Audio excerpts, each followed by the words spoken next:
Export কৰাৰ আগতে ৩টা বেছিক কথাত চবৰে এটা ডাউট থাকে বা সন্দেহ থাকে যে এক্সপোৰ্ট কৰিব পাৰিমনে বা এক্সপোৰ্ট কৰিলে পইচা ডুব যাব নেকি এনেকুৱা ধৰণৰ গোটেই মানে কিছুমান খেলিমেলি কুৱেশ্যনছ মনলৈ আহে বিফ'ৰ এক্সপোৰ্ট।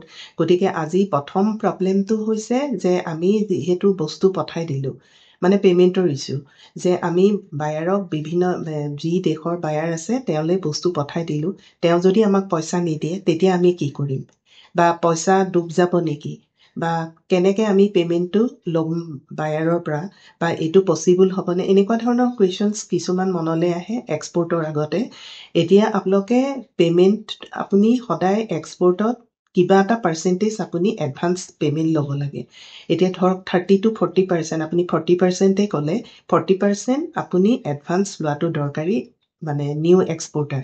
এতিয়া আপোনাৰ কথাটো বেলেগ যদি আপুনি বোলে সেই এক্সপোৰ্টাৰ লগত মানে ইম্পৰ্টাৰ লগত আপুনি বহুত এক্সপোৰ্ট কৰি আছে তেতিয়াহ'লে আপোনাৰ কিবা এটা পে'মেণ্ট টাৰ্ম বেলেগ লোৱাটো বেলেগ কথা, কিন্তু ইনিচিয়েলি আপোনালোকে এডভান্স পে'মেণ্ট ল'বলৈ চেষ্টা কৰিব। যিহেতু 100% এডভান্সটোতো তেওঁলোকেও নিদিব, কাৰণ এইটো ক'লেও নহ'ব যে আপোনাক নজনা নুশুনা মানুহ এজনক প্ৰথমবাৰতে আপোনাক 100% এডভান্স কিয় দিব, কিন্তু আপুনি 30 to 40% আপুনি বায়াৰক কনভিন্স কৰিব চাব যে আপুনি ক'ব আৰু যে মানে মই এইটো ৰ মেটেৰিয়েল কিনিবলৈ মোৰ পইচা লাগিব বা এনেকুৱা ধৰণৰ আপুনি কমিউনিকেশ্যনটো কৰিব।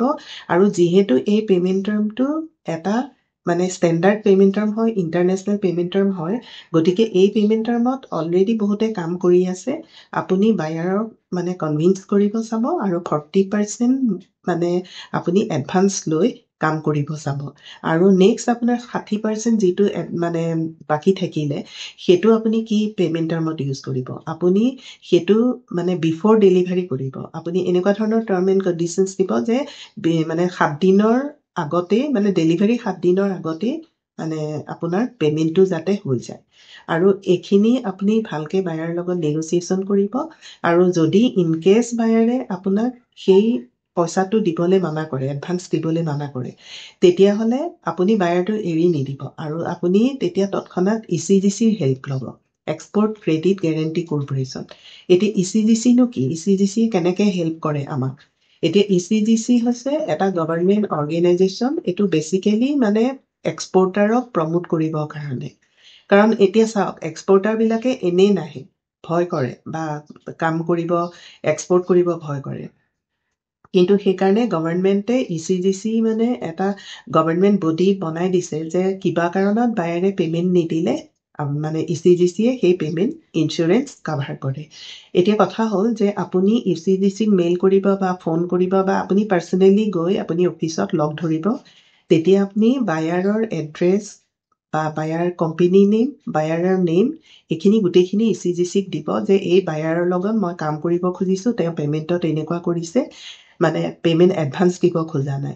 তেতিয়া ECGCয়ে সেই গোটেই বায়াৰৰ ডিটেইল চেক কৰিব আৰু ইনকেছ যদি সেই বায়াৰে কিবা মানে ইণ্ডিয়ান এক্সপৰ্টাৰৰ লগত আগতে কিবা ডিফল্ট কৰিছে বা পে'মেণ্টৰ ইছ্যু কৰিছে বা ফ্ৰড কৰিছে, তেতিয়াহ'লে সেই ৰেকৰ্ড ECGCৰ ওচৰত থাকে আৰু ECGCয়ে তেতিয়া আপোনাক কৈ দিব যে এই বায়াৰে এইখিনি কৰিছে, আপুনি এওঁৰ লগত কাম নকৰিব। তেতিয়া আপুনি বায়াৰৰ লগত এইটো কথা খোলাকৈ ডিছকাছ কৰিব যে মই ECGC আপোনাৰ গোটেইখিনি হেৰি চালোঁ, আপুনি আগতে ইণ্ডিয়ান এক্সপৰ্টাৰক মানে পে'মেণ্টত ইছ্যু কৰিছে, গতিকে আপোনাৰ লগত মই এডভান্সতহে কাম কৰিব পাৰিম।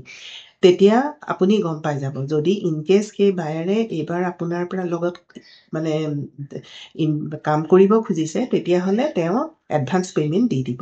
আৰু নেক্সট কথা হ'ল আৰু পে'মেণ্ট এটা আছে LC আপুনি কাম, এতিয়া LCনো কি, LC চবেই শুনিয়ে থাকে যে LCত কাম কৰিলে আপোনাৰ কি হ'ব বা কেনেকৈ কাম হ'ব বা সেইটো বেংকেদি হয় চবেই জানে বা কেনেকৈ হয় কোনে অপেন কৰে। এতিয়া আপোনাৰ বায়াৰ যোন দেশতে নাথাকক তেওঁ LC অপেন কৰিব আপোনাৰ নামত, এইটো মনত ৰাখিব।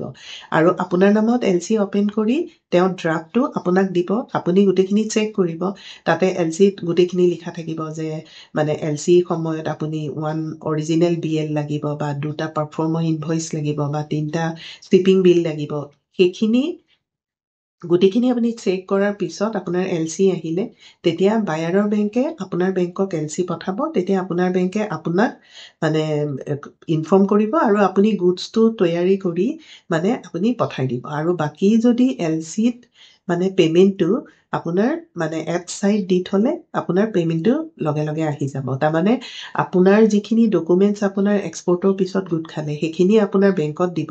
আপোনাৰ বেংকে সেইটো চেক কৰি বায়াৰৰ বেংকত দিব আৰু বায়াৰৰ বেংকে সেইটো কথা কিন্তু বায়াৰক নুসুধে পে'মেণ্টৰ কাৰণে, আপোনাক ইমিডিয়েট পে'মেণ্ট কৰি দিব। গতিকে LCটো এটা ছিকিউৰ পে'মেণ্ট টাৰ্ম, গতিকে LCটো আপোনালোকে কাম কৰিব পাৰে।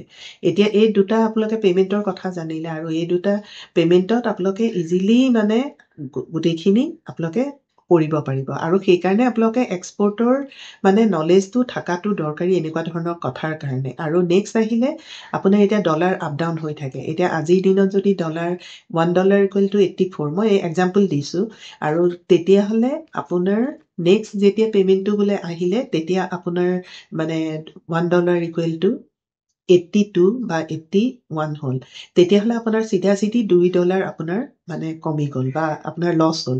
সেইটো নহ'বৰ কাৰণে আপুনি বেংকত ক'ব যে ফৰৱাৰ্ড বুকিং কৰিম। ফৰৱাৰ্ড বুকিং হৈছে আপোনাৰ আজিৰ দিনত যদি আপুনি 84কে আপুনি ডলাৰ কৰে তেতিয়াহ'লে বেংকে এটা মানে মানে ফিক্স কৰি দিয়ে যে 85ত আপোনাক দিম।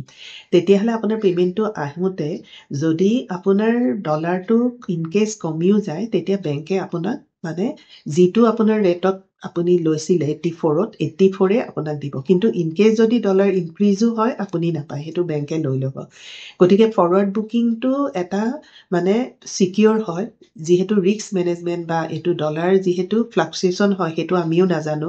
গতিকে তেনেকুৱা ধৰণৰ ৰিস্কটো আপুনি কম কৰিব পাৰে। এতিয়া আজি ভিডিঅ'টোত আপোনালোকে গম পালে যে কেনেকৈ আপোনালোকে এক্সপৰ্টত যিটো এটা ভয় সোমাই আছে, এক্সপৰ্ট কৰিলে পইচা ডুবিব বা পে'মেণ্ট নাহিব বা ৰিস্ক থাকিব, সেইখিনি আপোনালোকৰ মানে ধাৰণাটো অলপ হ'লেও সলনি হৈছে। থেংক ইউ ফৰ ৱাচিং দিছ ভিডিঅ'।